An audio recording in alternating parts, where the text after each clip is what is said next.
An old man with dementia is nothing but a burden, I thought. The idea of spending my remaining years caring for someone in such a state was unbearable. I longed for a fresh start in a new home with a new partner. My mother-in-law, clearly determined to leave her husband behind, was ready to start anew despite his condition and the $3.3 million debt he carried. I can't continue as his wife any longer, she declared. You, on the other hand, seem to get along with him. Take care of his debt and look after him, will you? With that, she left the house she had shared with him for many years, leaving me with a mixture of shock and loneliness. Seeing her leave so cheerfully was jarring. I approached my father-in-law, who stood quietly at the entrance. Thank you, Tom, for always treating me with kindness, I said. I appreciate that you consider me like your real daughter. As your daughter-in-law, I'll do everything I can. Let's work through this together. Despite my words, I was filled with uncertainty about how to support him and alleviate his suffering. Yet, I felt a strong resolve to encourage him and envision a brighter future. When I noticed his shoulders trembling, I leaned in, thinking he was crying. To my surprise, he was chuckling. I've been waiting for her to leave for a long time, he said, catching me off guard.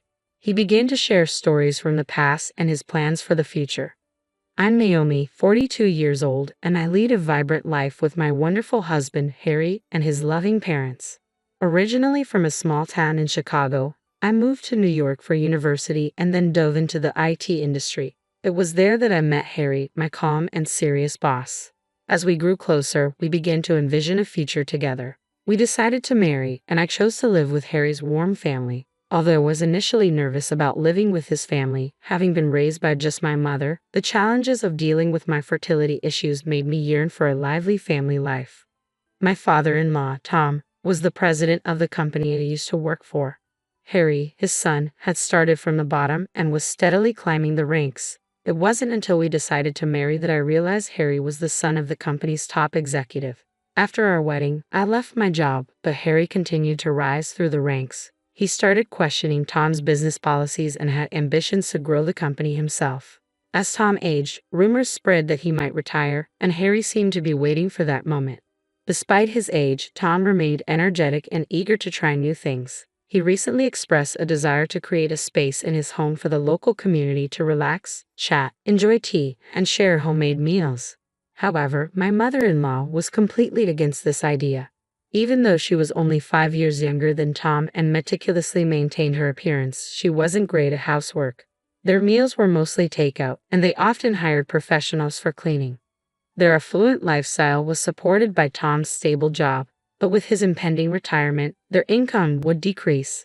The prospect of having strangers in their home for the community space stressed my mother-in-law. Despite Tom's respect for her wishes, he couldn't give up on his dream.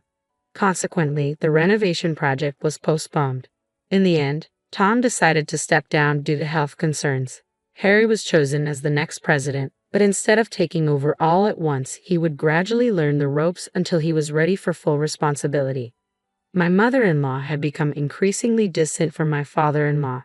Even when he appeared tired and worn out, she ignored him and offered no support. The tension in their home grew palpable as she struggled to support his dream, and their interactions became strained. When Harry first began taking over the business, he and his father maintained a close and communicative relationship.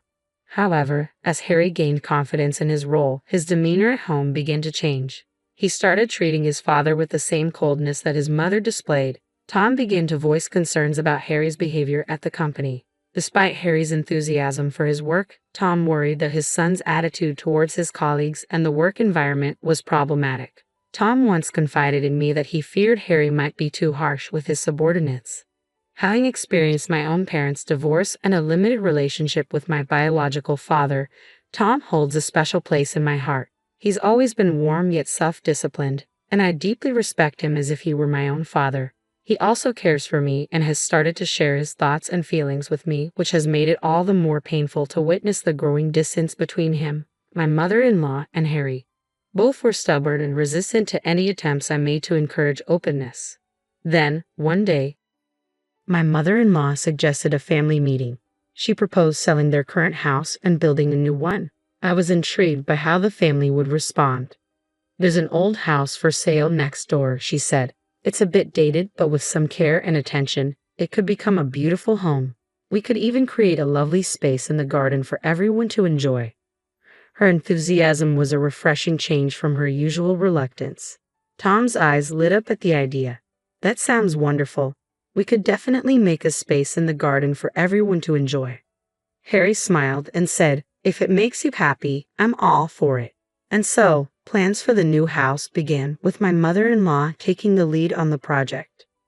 When I inquired about the progress of the new house, my mother-in-law confidently told me to leave it to her and not to interfere. She seemed to be communicating frequently with Harry, and I assumed things were going smoothly.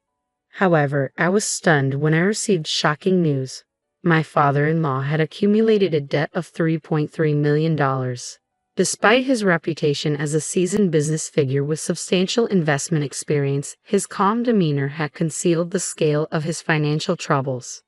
My mother-in-law's first reaction was to worry about the future of the new house. Although my father-in-law tried to reassure her, saying, "Don't worry, everything will be all right, I'll sort it out," her anxiety was palpable. She began treating him even more coldly than before. One day, while I was washing dishes in the kitchen, I overheard a hushed conversation between Harry and my mother-in-law. They were discussing the ownership of the new house, and I was shocked to learn that despite my father-in-law providing the funds, they were planning to proceed with the house under Harry's name without informing Tom. I couldn't believe they were making such a significant decision without involving him. Aren't you both making decisions about such an important matter without including everyone? Shouldn't the whole family discuss this together? My mother-in-law's response was sharp. You know, Tom is showing his age, and there's also the debt issue. Besides, you've only recently joined this family. It's best if you just observe and stay quiet for now. The only person I truly rely on is Harry. Her blunt words stung, and Harry didn't offer much of a response. He had been so absorbed in his work lately that our time together as a couple had diminished. The only person I genuinely trusted and could confide in was my father-in-law. Yet recently he seemed different. Where he once was lively and busy, he now spent more time sitting on the couch, lost in thought. I suspected that my father-in-law might be troubled by his debts, but it seemed like there was something more going on. "Have we had dinner yet?" he suddenly asked as I was finishing up the dishes. "We just had hamburgers, salad, and soup together," I replied after a moment of thought. "Right, sorry about that," he said and retreated to his room. His forgetfulness was unusual, and it made me uneasy. I suggested that he see a doctor, but he dismissed it with a laugh, attributing it to fatigue. When I spoke with my mother-in-law, she remarked, "Tom's charm was his intelligence and his money. Without those, he's nothing." I also discussed it with Harry, but he seemed preoccupied with work. He mentioned that things felt off and that there was a need for timely leadership at the company. Amidst all this, I felt a deep sense of loneliness, as if no one in the family was genuinely concerned. I repeatedly urged my father-in-law to see a doctor, but he consistently refused. His condition seemed to worsen, and I took it upon myself to research dementia, trying various approaches and continuously persuading him to get help. "You must be having a hard time," my mother-in-law said with a sigh and a cold smile. "Tom isn't the man he used to be. Once Harry takes over the company, everything will be his. Isn't it only natural that Tom should have nothing left?" Her eyes were colder than I had ever seen, a look I had never encountered before. Her harsh words and the growing tension in the house left me feeling both surprised and anxious. With the atmosphere growing more strained, I hoped that moving to a new house would help refresh our spirits. Finally, the moving day arrived. We hired professionals to handle the large furniture while we took care of the smaller items. My mother-in-law provided specific instructions such as where to place each item, and we followed them carefully. The last items to be moved were the cherished belongings of my father-in-law and me.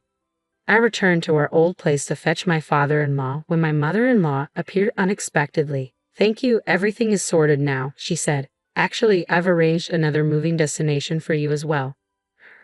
Her shocking revelation left me speechless. I stammered, "What do you mean?" She handed me a note with the address of a nearby flat. Seeing her smiling face, I was at a loss for words. She cheerfully explained, "The new house will be for me, Harry, and Ted to enjoy. So you and Tom should start fresh in your new place." I couldn't grasp what was happening. The only thing I knew for sure was that I couldn't leave my father-in-law alone. As I prepared to leave, she added, "Well, Tom needs you now. Do your best for him. We can think about what comes next when the time is right." My mind was spinning with shock and confusion. Who was this Ted she mentioned? I could hardly think straight. "How can you abandon Tom after all the years of support he's given to the family?" I asked, my voice trembling. She laughed, absent-mindedly playing with her hair. "I want to enjoy my life too. I've taken care of Tom's needs, but daily life with him has become tedious. I want a fresh start with Ted." I couldn't believe her words. It seemed my mother-in-law was set on leaving her long supportive husband to pursue a new life with someone else. Tears welled up in my eyes. "So all your plans for a new life come at our expense?" With a glint in her eye, she replied, "Grow up a little. We all have the right to seek new beginnings. Besides, if people knew about Tom's $3.3 million debt, they'd reconsider too." For a moment, I was utterly speechless, struggling to process the gravity of her decision. I was stunned by my mother-in-law's audacity. Despite my shock and confusion, I knew I had to stay calm and handle the situation for my own sake. "You're saddled with a $3.3 million debt, and continuing this marriage is unfeasible," she said dismissively. "My husband seems to have a fondness for you, so you can manage the debt and take care of him." With that, she offloaded her responsibilities onto me and left the house without a second thought about the dire situation her husband was in. Watching her leave with such confidence, I was overwhelmed by a mix of shock and loneliness. After she departed, I approached my father-in-law, who stood dejectedly at the entrance. "Tom, thank you for always being so kind to me," I said softly. "I'm honored that you see me as your own daughter. I promise to do everything I can as your daughter-in-law. We'll face this together." Although I tried to comfort him, I was engulfed by anxiety, unsure how to support him and ease his suffering. Yet a deep desire to help the man I respected and to envision a brighter future for him filled my heart. As his shoulders began to tremble, I leaned in, worried that he might be crying. To my surprise, he was laughing uncontrollably. "I've been waiting for her to leave for a long time," he said, his laughter still echoing. His unexpected reaction left me stunned. He continued, "When she talked about wanting a new house, I saw it as an opportunity. She's so dependent on me that I hoped she'd ask for a divorce. I didn't expect to be kicked out of the house, though." I was dumbfounded by his revelation. His elaborate act had completely fooled me. Seeing the confusion on my face, Tom smiled gently. "Naomi, I'm sorry things turned out this way, but don't worry about the investment. Even if it goes wrong, we won't lose much. Now the real adventure begins." When we arrived at the new house, my mother-in-law was visibly upset. "Naomi, why did you bring Tom here? You two were supposed to move into a flat. Plus, my new boyfriend is coming tomorrow. Harry's taking over the business, so I need Tom's bank statements," she demanded, flustered. Tom, seemingly unaffected by her dismay, turned to her with a steely gaze. "I know you plan to enjoy your time with your new lover," he said, shifting the atmosphere dramatically. My mother-in-law was taken aback, and Harry stood silent, watching the confrontation unfold. "I've already transferred the ownership of this house to my name," my father-in-law said with a hint of apology. "It'll be difficult for you to stay here now." His words left my mother-in-law speechless, her eyes widening in disbelief. "But don't worry, I've found a flat nearby for you. Enjoy your new life with your boyfriend. I'll cover the rent for the first few months," he added, his smile cold. Until that day, my father-in-law had always dealt with my mother-in-law's selfishness with patience and a smile. But now his eyes were sharp with anger, and his stern demeanor seemed to make her shrink. "I'm truly sorry," she said, her voice trembling as she fought back tears. "I was scared when I thought you had dementia, and when I heard about the $3.3 million debt, I was overwhelmed with anxiety. But I've always loved you. I never imagined it would end like this."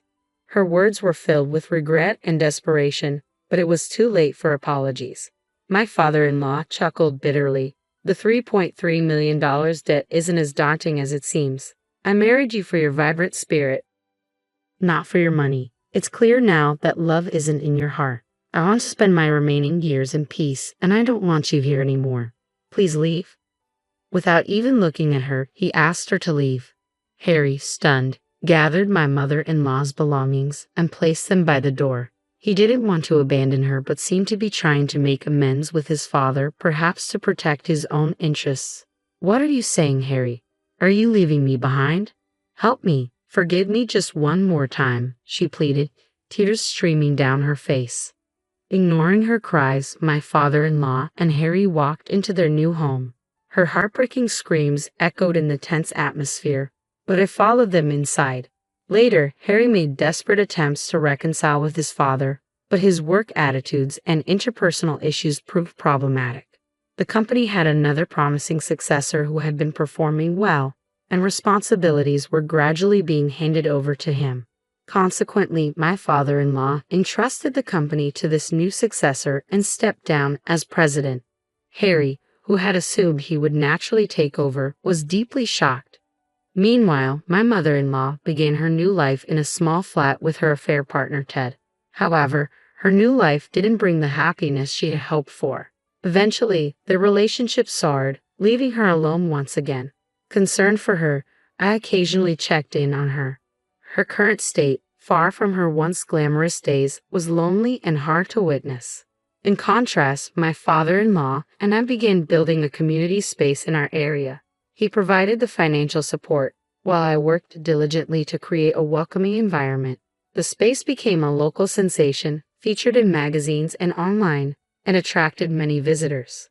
Riding this wave, we established an organization and expanded our activities.